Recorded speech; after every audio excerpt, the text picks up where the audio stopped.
Here it is, guys. Welcome to the Witness to That Identity channel. Uh, Guys, so what we are learning today, okay, Kyle Kulinski had a great show. He was talking about the loan for the small businesses, and that those loans have gone to the big businesses, right, to help the big businesses. And he was talking about how unfair that is, how much that will crush the economy.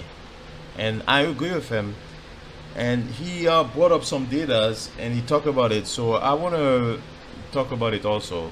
I want you guys to see the video because he had a very good argument about this. Thank you.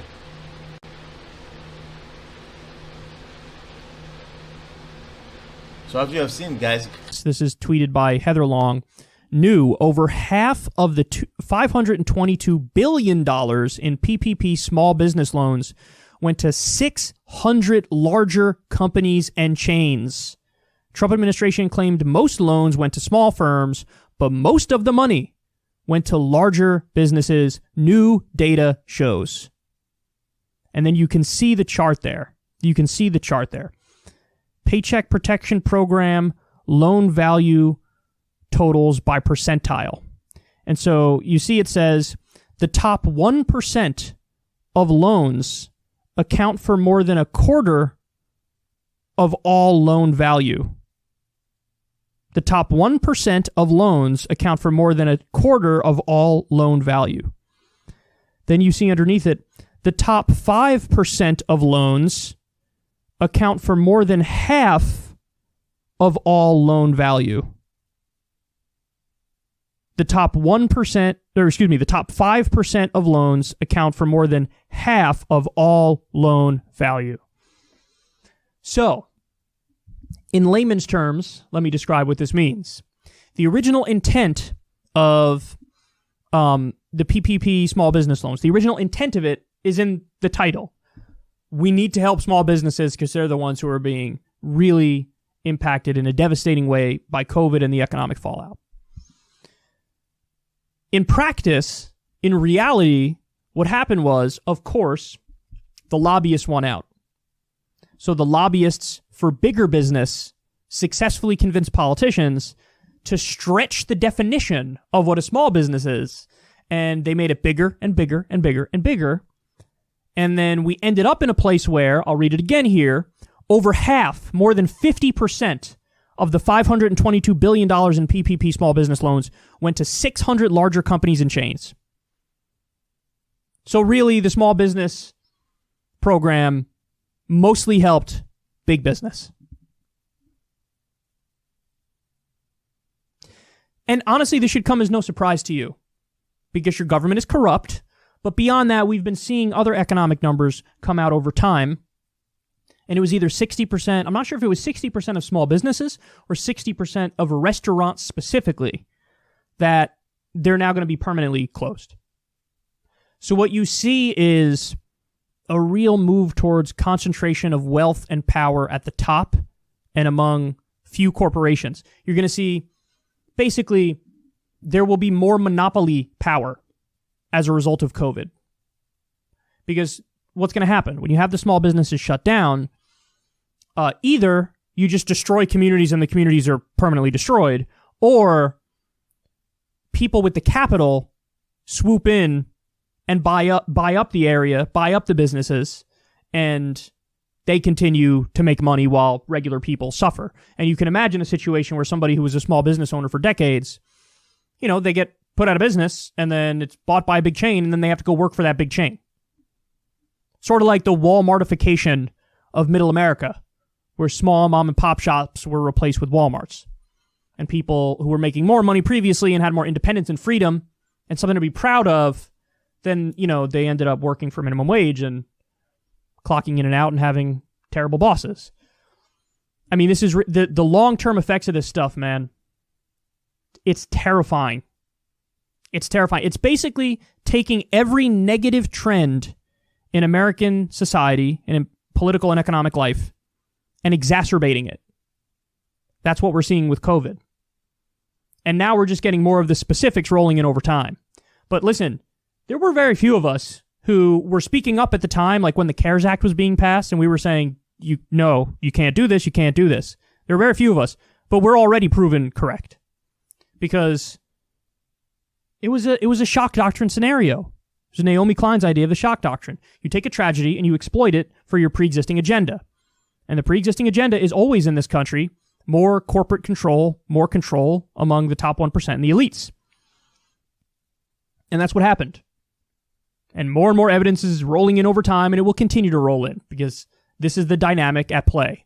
I mean, when you have a multi-trillion-dollar bailout and people only got one-time $1,200 stimulus check, it's like, where's all the money going? Answer: to the top corporations and quantitative easing for the market. The banks were getting $1 trillion a day. A day. The Fed was going nuts.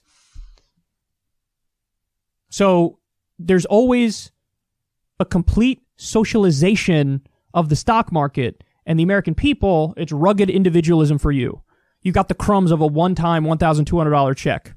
Meanwhile, again, look at other countries, right? The way they... So as you have seen, guys, Kyle was explaining the fact that how dangerous or unfair it is that here you got money for small businesses, and like a lot of that money went to big businesses.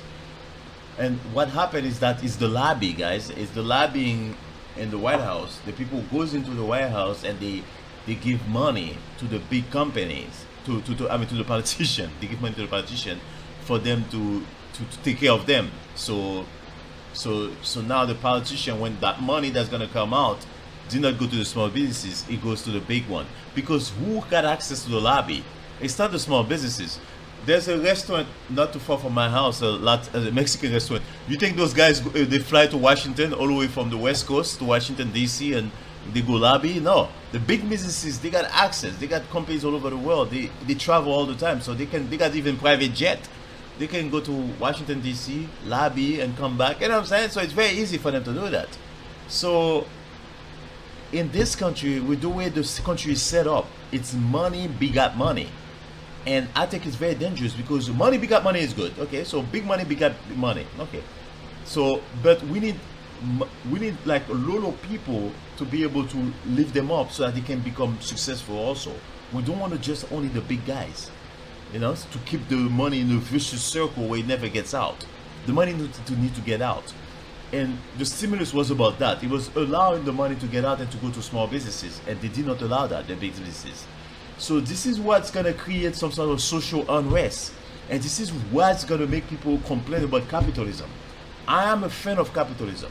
I like some of the aspect of it. I like the meritocracy aspect of it. I like the fact that like if you work hard and you got a product that can sell, it's a great product, many people are going to buy it, you can make a lot of money. That's good.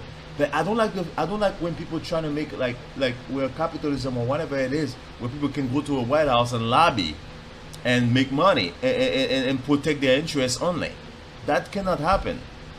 And that only happens because we have corrupt politicians. I don't think it's a problem of capitalism. I think it's the problem with the corrupt politician. Politicians were not supposed to take money from private companies. And I think I don't know, I think I might join the wolf pack from CYT because they say that basically they want to get money out of politics. I am for that 100%.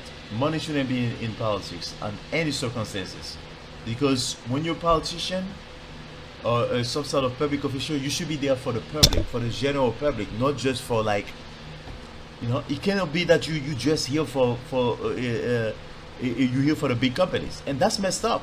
So those little businesses are getting screwed. And I don't know what's going to happen to America after COVID. This is going to be, I don't know, something.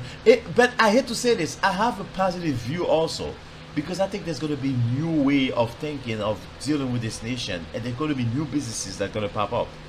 And who knows, you know, it could be another opportunity, but I don't know. But like, I never think it's the end. There's no end to me. There's always like the death of something becomes the birth of something else.